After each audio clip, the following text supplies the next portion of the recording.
Voilà tout le monde, j'espère que vous allez bien. Comment ça date, j'ai pas fait de vidéo et vous savez très bien pourquoi je reviens aujourd'hui. Aujourd'hui, on va parler de la série One Piece Netflix.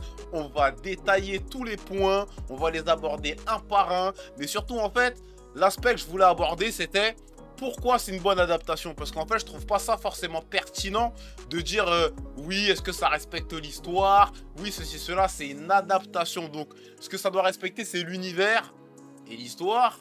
Mais surtout l'univers. Est-ce qu'ils ont compris de quoi ils parlaient? Et c'est un sujet que je sais que beaucoup, dont Kunio dans le chat, voilà qui est parti à la douche apparemment, mais Kunio dans le chat, il est très réfractaire à l'idée. Très réfractaire. Donc on va en parler tout de suite. On va commencer simplement par le respect de l'univers. Franchement, je pense qu'ils ont parfaitement compris l'univers. Ils ont absolument bien compris l'univers pirate.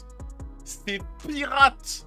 Et je vais même inventer un mot, c'est piratique. Je vous jure que c'est vrai. Parce qu'en fait, quand on regarde un peu ce qui se passe, quand on regarde les images, quand on regarde le monde, tu vois, on sent que ça vit, on sent que c'est un monde de pirates. Et en fait, on se sent englobé dans l'univers.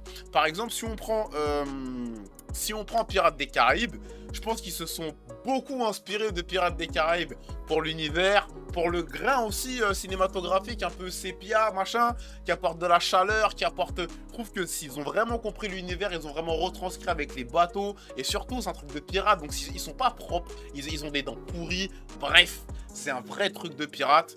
Donc je trouve qu'ils ont vraiment bien compris l'univers à propos de ça, et j'ai pas grand chose à en dire parce que bon là j'ai vu l'épisode que 1 et 2, donc là on va vraiment parler de ce que je pense et pourquoi c'est une adaptation sur les épisodes 1 et 2. Je trouve qu'ils ont bien compris l'univers. Et attendez 2 secondes, j'ai besoin de trucs mon siège. Attendez, voilà c'est carré.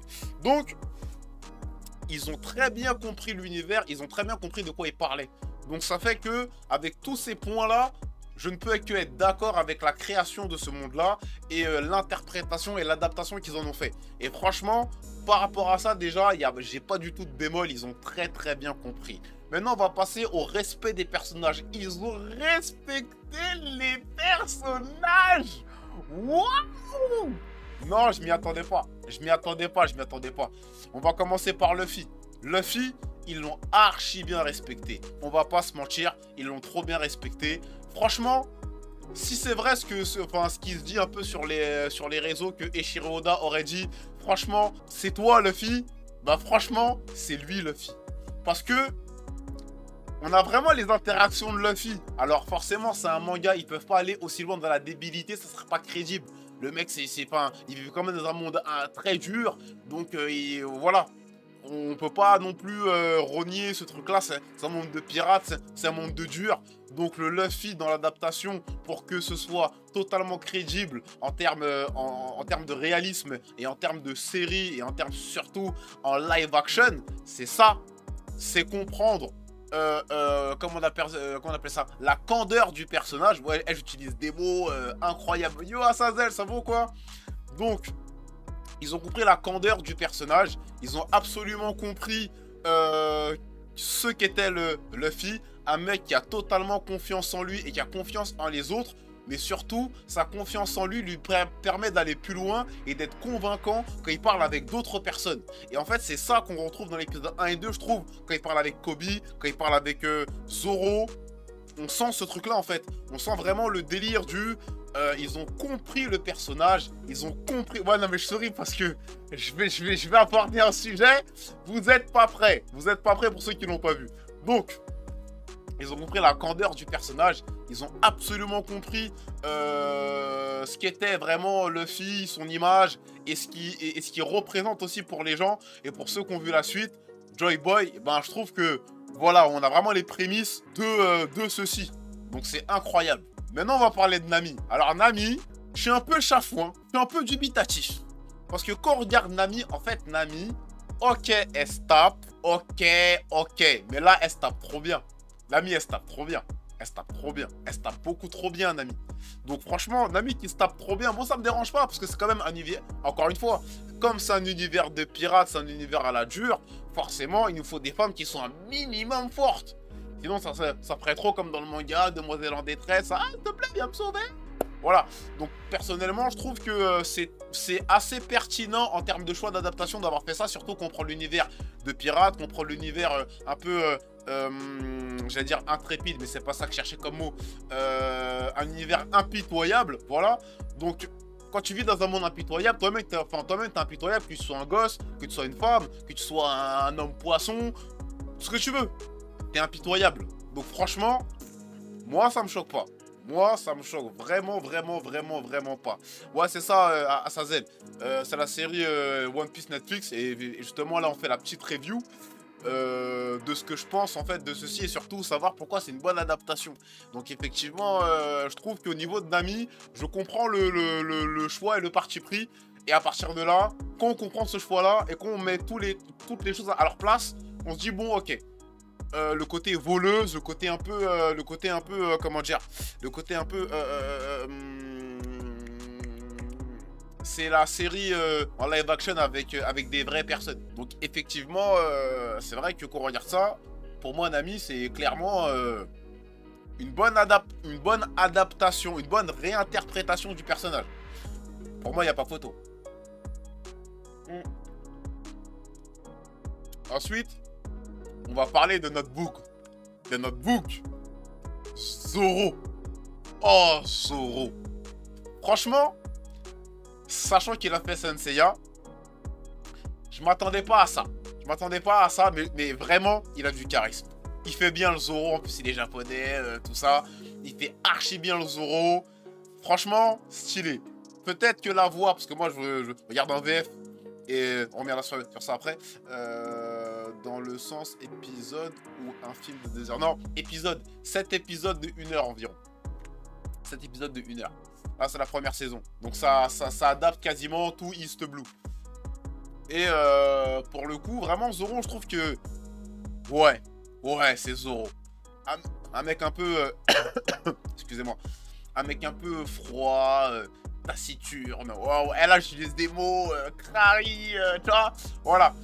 Taciturne, un peu, voilà, bresson, qui a un passé, qui fait que Zoro, quoi. Zoro. Je trouve que vraiment... Ah non, ils ont pas rigolé, hein. Ils ont vraiment pas rigolé. Ils ont fait 7 épisodes de 1 heure. Et franchement, là, j'ai vu que les 2 premiers épisodes. Franchement, ça se boit comme du petit lait. Ça se glisse comme ça, glou, glou, glou, c'est carré. C'est carré de fou. Donc voilà. On va parler d'un autre personnage et je pense que c'est mon personnage préféré adapté. Baggy. Oh là là, Baggy. Oh non les gars, Baggy. Non, c'est un délire. Baggy, c'est un délire. Alors, ça respecte totalement l'histoire. Je vais venir après justement par rapport aux libertés d'adaptation. Mais ça respecte vraiment l'histoire. Mais je reviens en détail juste après sur ça. Je finis juste sur les persos. Donc pour le coup, ouais. Baggy, franchement, très bon perso. Très excentrique. Alors, il pouvait pas faire aussi excentrique que dans le dessin animé. Un mec qui gueule tout le temps comme ça. Non. Mais son côté un peu excentrique, Joker... C'est vraiment bien trouvé. C'est vraiment trop bien trouvé. Il est vraiment très bien adapté. Je trouve que le maquillage et surtout au niveau de son pouvoir, c'est très bien représenté. Mais j'y viens juste après par rapport à ça. Après on a vu Garp, toujours aussi excentrique, un peu badass, balèze, voilà. Donc on va pas se mentir, ça fait aussi plaisir de la voir comme ça. Enfin seulement les 100 premiers. Bah si t'as vu les 100 premiers, tu vas te retrouver totalement dans la série. Je t'assure. Tu vas absolument t'y retrouver. Donc Garp, ouais, on a vu Hermep, on a vu Kobe. Kobe, j'ai bien aimé aussi Kobe. Alors Kobe, sur le cosplay, bon. Quitte à faire rose, j'aurais fait roux, moi, perso. J'aurais fait roux. Mais comme il y a déjà Shanks, voilà. Et justement, parlons de Shanks. Franchement, Shanks, j'ai vu les trailers, j'étais pas convaincu, hein. J'étais pas trop convaincu, hein. Mais en fait, dans l'âme de Shanks, surtout dans la partie où One Piece se passe, je trouve que ça colle parfaitement au personnage. Et surtout, on a eu les prémices du Haki des rois. Et peut-être même les prémices sur comment ça va être animé le Haki. Ça pourrait être pas mal, hein. Ça pourrait être pas mal. Je vais faire peut-être une autre vidéo à part sur mes théories pour la suite. S'ils font la suite, comment ça pourrait le faire. Et prendre des exemples par rapport à des films et tout, machin. Ça pourrait être stylé. Ça pourrait être stylé comme vidéo. J'y réfléchis. J'y réfléchis. Donc voilà. Après, l'autre capitaine, là, j'oublie son nom à chaque fois. Franchement, voilà, bon, ok, c'est cool. Oui, il colle au personnage, il colle au truc. Ouais, franchement, j'étais pas perdu, c'était pas une mauvaise adaptation. Mettez-moi en commentaire parce que je suis pas un hyper fan de One Piece. J'aime bien One Piece, mais je suis pas un hyper fan de fou. Je suis pas aussi pointu sur One Piece que sur Dragon Ball. Bref, c'est un autre sujet. Et j'y viens à la fin de la vidéo, petit comparo. Voilà, donc... Alors, maintenant qu'on a parlé de ça, on va parler de la relation entre les personnages. Je trouve que les interactions entre Luffy, Zoro... J'allais dire Sanji, mais Sanji n'est pas encore là. Luffy, Zoro, Nami, c'est très efficace. Je trouve que c'est même comme dans l'animé, mais adapté dans, entre guillemets, notre monde à nous. Je trouve ça très bien adapté.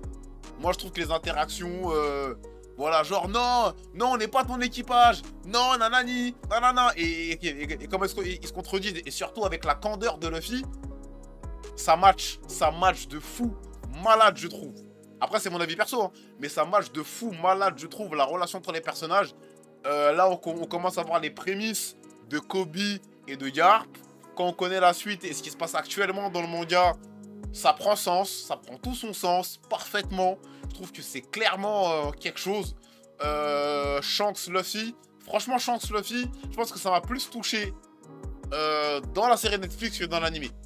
Ça m'a beaucoup plus touché, je pense, dans la série Netflix que dans l'animé parce que, bah forcément, t'as les acteurs, t'as le jeu, et je trouve que la relation qu'ils ont, surtout avec le petit Luffy, là, parce qu'on voit que lui pour l'instant, le petit Luffy et le Shanks, je trouve que elle est très bonne l'interaction. Elle est très bonne l'interaction. Voilà, donc je vais parler juste de ça comme ça. J'attends de voir les autres épisodes, de comment ça se passe. Après j'aurais pu parler de Baggy, Luffy, etc. Mais c'est pas encore assez développé, surtout qu'on connaît la suite. Je trouve pas ça pertinent d'en parler parce que simplement, si vous passez sur cette vidéo-là, c'est que vous avez au moins vu One Piece et vous avez au moins vu la première partie d'East Blue. Donc je vais pas revenir sur tout ce qui se passe, mais surtout je voulais revenir sur la relation entre les persos principaux pour l'instant de l'équipage. Quand on va arriver à la fin de la série, je vais peut-être reprendre le global et je vais un peu parler de tout. Mais là, on va passer au point suivant qui est la liberté de choix d'adaptation. Et là, on va répondre à Sazel parce que du coup, tu vas parler de ça. La liberté d'adaptation qu'ils ont pris est vraiment très minime. Mais pour le peu de risques qu'ils ont pris, c'était bien. C'était bien. Comment ils ont agencé les flashbacks par rapport au manga, c'était bien. Parce que par exemple, faire correspondre la scène où Luffy se fait capturer par Baggy et il est dans le truc là, dans le cube d'eau, je sais pas quoi, nanani, et qui se rappelle de quand il était en train de se noyer. Bref, ça fait trop sens. Et en fait, à chaque fois que Luffy il parle, il a un souvenir de leur village natal. Je crois que c'est Fuchsia, je suis pas sûr. Je sais pas comment ils l'ont appelé dans la série. Je suis pas hyper spécialiste, hein, donc vous me corrigerez là dans les commentaires de la vidéo. Qu'elle sera postée, voilà, simplement. Vous me corrigerez. Mais simplement, voilà, bon, ça pour dire que c'est très pertinent ce qu'ils ont fait. Par exemple, c'est pareil, on n'avait pas vraiment de combat entre l'équipage qui vient dans le bar et qui vient foutre un peu le souk. Parce que, bon, YouTube, apparemment, cut les... Voilà, hein, donc on va essayer d'utiliser des mots un peu moins vulgaires et plus mirambolants. Non, des barres de rire, mais voilà. Concrètement, je trouve que les libertés d'adaptation sont très pertinentes. Comme ils ont voulu agencer, en fait, chaque chose. Moi, ça me convient. Ça me convient, je trouve ça pertinent, surtout dans une adaptation de live action. Donc, en fait, ils n'ont pas fait l'erreur de Full Metal et d'autres adaptations, c'est faire exactement comme dans le manga. Ben, je trouve que ça aurait pas fait pareil. Je trouve que ça aurait pas été la même chose. Comment ils ont agencé, parce qu'en fait, c'est pas vraiment différent, mais c'est différent. C'est comme la scène où Zoro, il mange des boulettes. Elle est différente du manga, mais c'est pas différent dans l'intention. Et c'est ça que j'aime bien, les libertés qu'ils ont pris ont juste servi à l'intention du scénario et surtout du déroulé de comment ils ont voulu nous transmettre cette chose-là. Et c'est en ça que c'est pertinent, je trouve. C'est en ça que c'est hyper pertinent de comment ils ont agencé le truc. Donc pour moi, la liberté de choix d'adaptation, franchement, respect. Maintenant, on va parler de l'ambiance et l'immersion. Donc comme j'ai parlé un peu de l'univers, je vais pas trop me répéter. Concrètement, les musiques fonctionnent, l'ambiance fonctionne, les ambiances sonores fonctionnent, le son design fonctionne. Rien que j'étais choqué que de quand Zoro il marche, on entende la poignée du sabre. Et comme c'est du métal, en fait, t'entends que ça sent trop choc. Et je trouve ça pertinent, en fait. C'est peut-être bête comme ça, mais comme on joue à des jeux vidéo, ben ça fait que je suis un peu plus sensible au sound design. Donc ça fait qu'effectivement, c'est vraiment hyper intéressant. Et je trouve ça vraiment pertinent, ces petits détails qu'ils ont mis. Et après, il y a un truc dont je suis pas sûr, et corrigez-moi dans les commentaires aussi. Je suis pas très sûr, mais j'ai pas l'impression d'avoir entendu de musique du manga, enfin, de l'animé. J'ai pas l'impression qu'ils aient fait l'erreur, encore une fois, enfin, pas l'erreur, alors l'erreur dans certains live action, de prendre la musique du manga et coller. Je trouve pas ça pertinent. Je trouve que le choix du mode Pirates des Caraïbes est très pertinent. Je trouve ça vraiment pertinent de fou malade. Je trouve ça hyper pertinent de fou, parce que ça porte vraiment en fait un côté épique, un côté vraiment badass de fou malade. De fou malade. Maintenant, on va parler, en fait, donc, ça va résumer un peu tout ce que je viens de dire, de la suspension consentie d'incrédulité. En gros, ça veut dire, est-ce que quand je regarde le truc, j'y crois ou pas? Franchement, j'y crois, dans le sens où je reconnais One Piece, je crois que c'est One Piece, je peux me projeter, me dire, ok, d'accord, je suis dans One Piece. Je suis pas dans la réalité, on sait très bien que c'est pas réel. On s'en fout, c'est comme Avenger, c'est pas réel. Mais en fait, quand ça se passe, tu y crois. Parce que le jeu, parce que comment c'est scénarisé, comment c'est agencé, comment les choses peuvent être aussi pertinentes. Rien qu'à cause de ça, tu dis, ok, je rentre dans l'univers. Et la suspension consentie d'incrédulité est vraiment, je trouve, incroyablissime. Ils ont fait un taf de fou. Si vraiment Oda, alors apparemment, il était là, il était derrière. Mais franchement, là, je veux bien croire que Oda, il était derrière. Là, je veux bien croire que Oda, il était derrière. Ça, je veux bien le croire. Là, je veux bien le croire de fou malade. Donc, voilà. Maintenant, on va passer aux quelques bémols. Quelques bémols. Quelques bémols, franchement, quelques bémols, mais c'est vraiment rapide. En fait, le premier truc, parce que c'est une adaptation, forcément, ça va trop vite. Ça va trop vite. Ça va trop vite. Mais en même temps, il peut pas faire aussi long que dans le manga. Dans l'animé, je veux dire. Ça va trop vite. Ça va hyper vite. Hyper vite. Mais ça fonctionne. Donc, je me plains parce que j'aurais peut-être aimé un peu plus. Peut-être que je suis trop gourmand. La voracité est un vilain défaut. Peut-être que je suis trop gourmand. Mais franchement, j'aurais voulu un peu plus. Genre, peut-être, si on prend avec... si on prend par exemple avec, comment ça s'appelle, j'ai des voisins, franchement n'importe quoi. Si on prend par exemple, ils m'ont fait oublier ce que j'allais dire. Bref, c'est pas grave. Mais ça va trop vite, ça va hyper vite. Donc franchement c'est hyper cool, hein. Mais j'aurais peut-être aimé, ah oui voilà, par exemple avec, ah oui le capitaine Morgan, voilà comment il s'appelle. Ça veut durer 3 épisodes, ça m'aurait pas saoulé en fait, hein. Ça m'aurait pas saoulé. Peut-être 3 épisodes de 40 minutes, peut-être pas de 1 heure, hein, de 40 minutes, 35 minutes, 38 minutes 50. Non mais voilà, ça pour dire que voilà, peut-être que moi j'aurais pas dit non. J'aurais pas dit non, j'aurais peut-être aimé voir un peu plus, que ce soit un peu plus développé, qu'il y ait un peu plus de détails. Peut-être que même Oda profite en fait du film pour pouvoir en fait donner plus de détails sur ce qu'il n'a pas donné au début, pour rattraper peut-être entre guillemets les manqués du début. Ça aurait pu être pertinent, mais bon, c'est mon avis, mais ça aurait pu être pertinent, ça aurait pu être pertinent. Voilà. Je bois un petit coup. Bon là on va dire que, là le point que je vais aborder, soit on va dire, je suis d'accord avec toi, ou soit on va dire, tu chipotes. Les scènes de combat. Franchement elles sont pas dégueulasses. Mais bon, j'aurais bien aimé quand même qu'il y ait des scènes de combat un peu plus rythmées. Alors, avec Nami, ça me choque moins. Parce qu'elle n'est pas censée être une expert en combat. Je veux bien comprendre qu'avec Luffy, au stade où on en est, ce n'est pas un expert en combat. Ça, sur ça, je veux bien le comprendre. Mais sur Zoro, moi je trouve qu'il y a un manqué sur Zoro. Moi sur Zoro, je trouve qu'il y a un manqué. Il y a un vrai manqué. Il y a un vrai manqué, je trouve, sur Zoro. Parce que les combats, je les trouve... en fait, on sent la chorégraphie. Et ça me pose problème. Peut-être parce que je suis trop dans le détail, peut-être parce que j'analyse et que je fais des reviews, donc du coup j'analyse. Mais franchement, je trouve que... Ouais. Tu vois ce que je veux dire? C'est on sent, entre guillemets, on sent les câbles. Sans parler de ça non plus, mais on sent les câbles. On sent que... Bon... On sent que ça se tape, je vais te frapper ici, tu vas faire ci, je vais faire ça, tu vois. Et que ça a été taffé. C'est dommage. Peut-être que ça va être plus fluide après. J'espère. Dans le reste que je vais regarder, j'espère que ça va être un peu plus fluide. Voilà.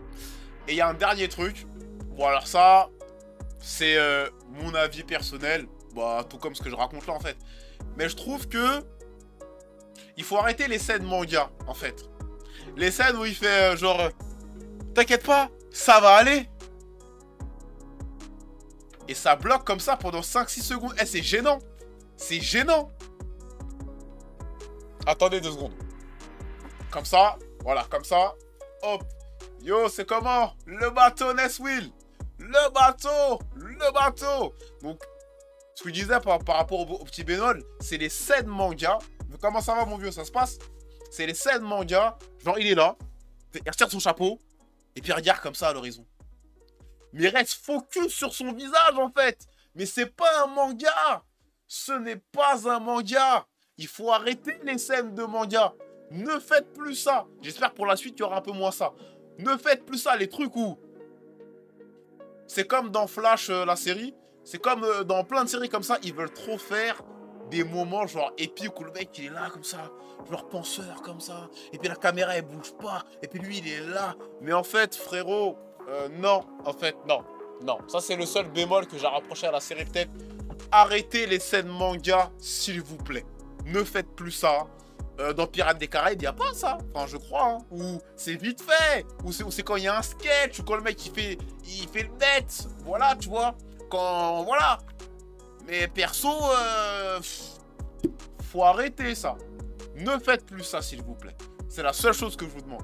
Les scènes trop manga comme ça, voilà. Mais par contre, je parle de ça, mais la petite scène où tu vois la case avec Morgane, Nami, Zoro, Luffy, autant c'est une scène manga, mais autant ça fonctionne.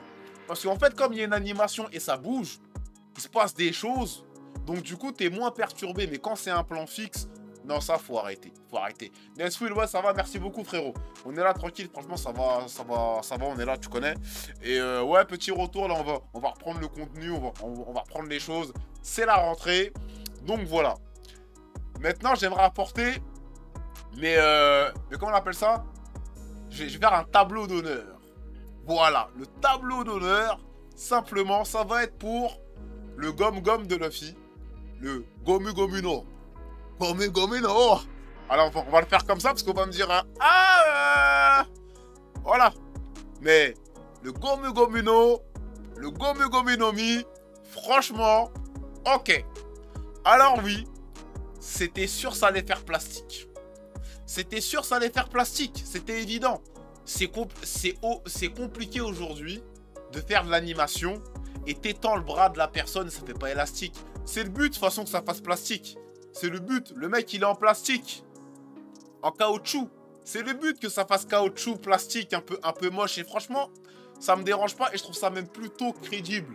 Le gomu-gomu-no bazooka, tout ça, franchement, respect. Ensuite, le fruit de Baggy. Bon, par contre, je l'ai plus en tête. Je sais plus comment il s'appelle. Donc voilà, mais le fruit la séparation, du démantèlement. Bon, je sais plus comment ça s'appelle. Franchement, ils ont géré de fou malade. ils ont géré de fou malade, de ouf malade. C'est crédible de fou malade. Vraiment, voilà. Autre truc, mais j'ai déjà dit avant, le Haki des rois de Shanks. Je pense savoir comment ils vont réussir à émuler ça s'ils vont jusque-là. Enfin, jusqu'au Haki des rois, donc ça veut dire au moins le Haki des rois... Quand est-ce que tu... quand est-ce qu'on voit le Haki des rois pour la première fois? Bref, dites-moi en commentaire. Je sais plus trop. Donc du coup, voilà. Donc le Haki des rois, effectivement, ça peut être pertinent. Donc là, la première représentation qu'on en a eue, très pertinente. Ça peut être stylé, ça peut être subtilement stylé. Subtilement stylé. Et la dernière... Mais ça, c'était à la fin de la vidéo, j'étais obligé. Zoro, le 3 sabres. Ils ont eu les couilles de faire Zoro le 3 sabres. Et ça fonctionne. La scène où il met son bandeau, j'ai mis pause, j'ai crié, je suis parti, j'ai dit ah. Véridique. Véridique. La scène du bandeau, ils l'ont rendu épique. On sait déjà. Et le mec, il prend ses 2 sabres. Même Luffy dit, mais où est-ce qu'il va se mettre le 3e sabre? Il se le fourre dans la bouche. Et quand il se tape, ça fait pas bête. Enfin, je précise, dans l'univers de One Piece. Ça aurait été dans un autre truc, genre l'attaque des titans, la live action, Bleach, live action. Je suis pas sûr que j'aurais kiffé. Mais dans l'univers de One Piece, ça fait pas bête. Ça fait crédible. Donc franchement, pour toutes ces choses-là, voilà pourquoi la série One Piece, pour l'instant, pendant l'épisode 1 et 2, est une série, une très bonne adaptation de la série Netflix One Piece. Donc voilà tout ce que j'avais à dire. Lâche-moi ton avis en commentaire, donc n'hésitez pas, petit like, commentaire, on partage, on retourne, c'est la rentrée, on fait du contenu, en tout cas pour ceux qui viennent de débarquer sur la chaîne, bienvenue à vous, welcome dans le navire, voilà tout simplement, donc voilà tout ce que j'avais à dire. Donc si t'as kiffé la vidéo, laisse ton meilleur big bad pouce bleu juste en bas, dis-moi en commentaire ce que t'as pensé de mon avis, des points que j'ai relevés sur les 2 premiers épisodes, je précise. Là je vais sortir une petite série de vidéos sur 2, 3, 4, 5, 6, 7. Voilà, donc comme ça on pourra en discuter au fur et à mesure, on verra comment les choses évoluent. Voilà, comme je dis souvent chez moi, passionnons-nous les uns les autres et la gimmick de fin, je pense que tu la connais. Lago!